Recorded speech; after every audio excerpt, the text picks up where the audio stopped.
Unsere Welt ist von den starken Wellen des Mystizismus überflutet worden. Das Wort Mystizismus ist ein komplexer Begriff, der eine große Vielfalt von Ideen umfasst.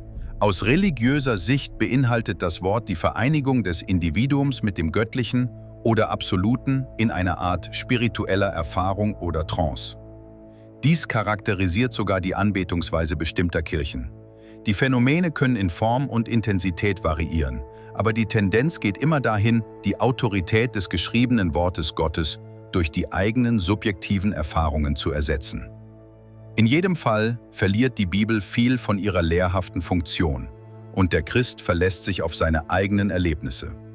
Diese Art von subjektiver Religion bietet keinen Schutz gegen irgendeine Täuschung, besonders nicht gegen die der Endzeit. In der postmodernen christlichen Welt gibt es eine starke Tendenz, die Relevanz biblischer Lehren herunterzuspielen und sie als langweiliges Echo einer überholten Form von Religion zu betrachten.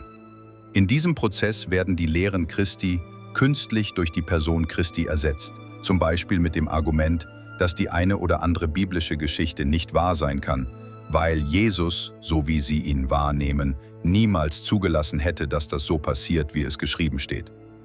Persönliche Gefühle und eigener Geschmack werden schließlich zu den Kriterien für die Auslegung der Heiligen Schrift oder sogar für die völlige Ablehnung dessen, was die Bibel eindeutig lehrt, oft bezüglich des Gehorsams gegenüber Gott, der nach Jesu Worten so wichtig ist, um sein Haus auf Felsen zu bauen.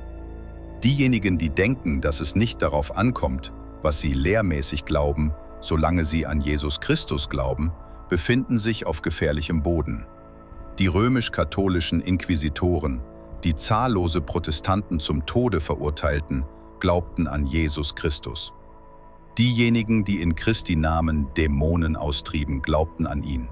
Die Auffassung, es sei unerheblich, was die Menschen glauben, ist eine der erfolgreichsten Verführungsmethoden Satans.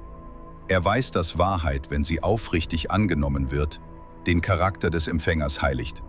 Deshalb versucht er ständig, den Menschen falsche Theorien, Fabeln, ja ein anderes Evangelium unterzuschieben.